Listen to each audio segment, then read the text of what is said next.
प्यारे बच्चों, पिछले वीडियो में आपने भोजस्य औदार्यम अर्थात भोज की उदारता के प्रथम दो अवतरण को देखा, उसका अनुवाद आपने देखा और उम्मीद है कि आपने पढ़ भी लिया होगा। आप लोग के लिए जो दिशा निर्देश है, स्टे एट होम अर्थात घर पे ही रहिए और स्वस्थ रहिए। आगे का देखिए। राजा शिव इति उदीरियन प्रत्यक्षरम लक्षा दत्वा। प्रत्यक्षरम का मतलब प्रत्येक अक्षर के लिए, लक्षम मने लाख मुद्राएं, दत्वा मने देकर, प्रा मने कहा। देखिए इसका अनुवाद देखिए। राजा ने शिव ऐसा इति मने ऐसा कहते हुए प्रत्येक अक्षर के लिए लाख मुद्राएं देकर कहा, त्वरितम गच्छ गेहम। त्वरितम गच्छ गेहम। त्वरितम का तात्पर्य शीघ्र ही। गच्छ मने जाओ, गेहम मने घर को। शीघ्र ही घर को जाओ। त्वद गृहिणी खिन्ना वर्तते। त्वद गृहिणी खिन्ना वर्तते।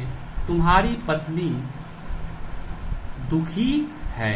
खिन्ना का तात्पर्य दुखी से। अन्यदा दूसरे दिन भोज अर्थात महाराज भोज श्री महेश्वरम नमितुं। श्री महेश्वरम नमितुं करें नमस्कार के लिए। शिवालयम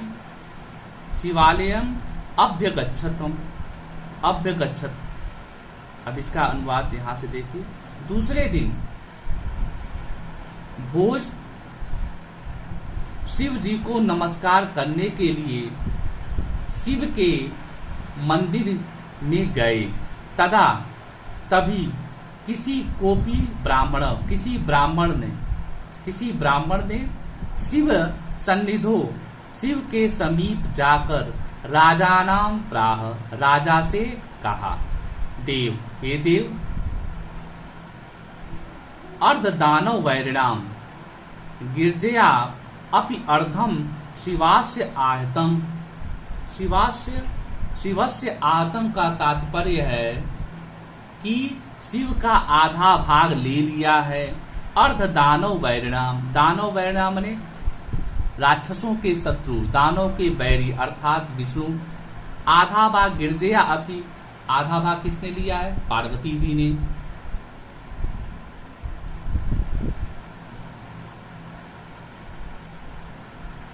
देवत्थम जगती तले। जगती तले का तात्पर्य है पृथ्वी तल पर। पुरहरा भावे समुन्मिलति, यानी अभाव समुन्मिलित माने दिखाई देता है। गंगा सागर अंबरम। गंगा सागर में, अंबरम शशिकला चंद्रमा आकाश में, नागाधिपि क्षमातलम। नागाधिप का मतलब नागों के अधिपति अर्थात शेष नाग। क्षमातलम मने पाताल लोक में। सर्वज्ञत्वम अधीश्वरत्वम गमत त्वा। सर्वज्ञत्वम का मतलब है सभी प्रकार की सर्वज्ञता और अधीश्वरता आप में चली गई। गमत मने चली गई। मातु भिक्षाटनम, और मेरे लिए क्या हो गया? भिक्षाटन अर्थात समस्त शिव के गुण क्या हो गए? बढ़ गया। पूरा अनुवाद देखिए इसका,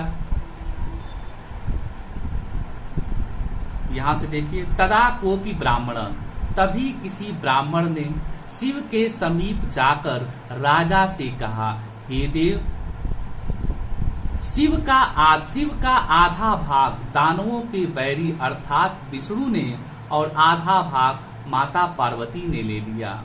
इसलिए हे राजन, हे देव, पृथ्वी तल पर शिव का अभाव दिखाई देता है, जिसके कारण गंगा सागर में, शशिकला चंद्रमा अंबर में और शेषनाग पाताल लोक को चले गए हैं। सभी प्रकार की सर्वज्ञता और अधीश्वरता आपके लिए और मेरे लिए केवल भिक्षाटन बचा है। राजा तुष्ट तस्मे प्रत्यक्षरम लक्षम ददो। राजा ने संतुष्ट होकर उसको प्रत्येक अक्षर के लिए लाख मुद्राएं दी। अन्यथा राजा समुपस्थिताम सीताम प्राह।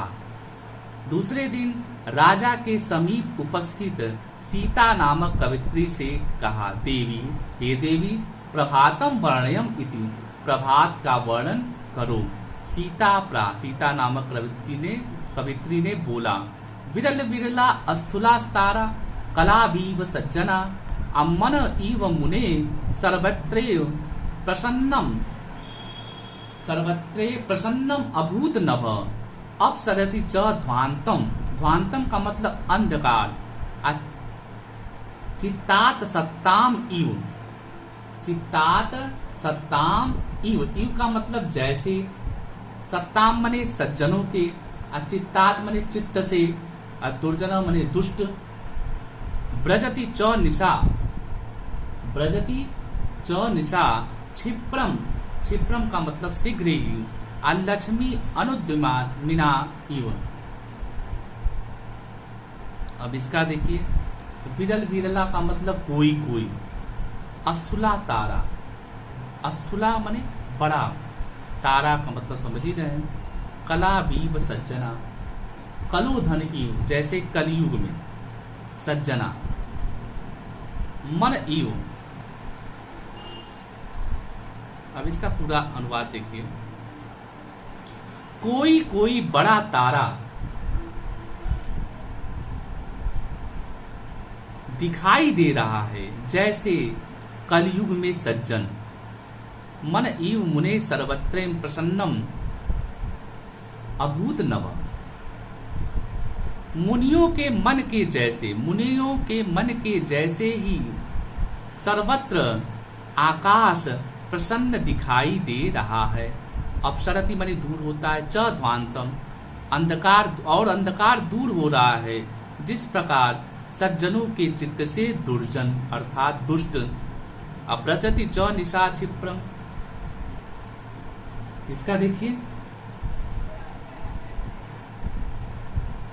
रात्रि में, निशा का मतलब रात्रि में, रात्रि में उद्योगहीनों की लक्ष्मी की तरह, रात्रि में उद्योगहीनों की लक्ष्मी की तरह, रात्रि, रात्रि जो है उद्योगहीनों की लक्ष्मी की तरह शीघ्र ही भाग रही है। अब इसका पूरा देख लीजिए एक बार। कोई कोई बड़ा तारा, प्रथम पंक्ति का, कोई कोई बड़ा तारा ऐसे दिखाई दे रहा है जैसे कलयुग में सज्जन। मुनि के मन के समान आकाश सर्वत्र प्रसन्न दिखाई दे रहा है, प्रसन्न दिखाई दे रहा है। अपसरित च ध्वांतम, और अंधकार दूर हो रहा है जैसे सज्जनों के चित्त से दुर्जन। रात्रि अनुद्यमियों की लक्ष्मी की तरह शीघ्र ही भाग रही है। अब इसका पीछे का देख लेते हैं।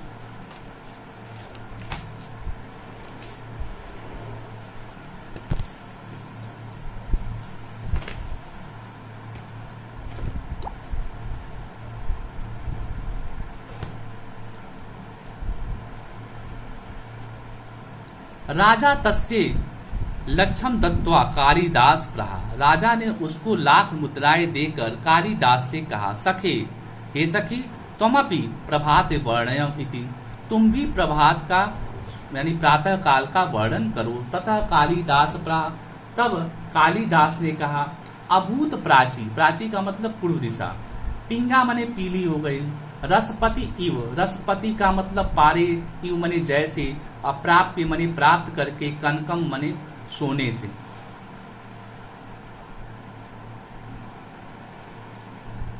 अगत छाया चंद्रो बुद्ध जन इव ग्राम्य सदिश।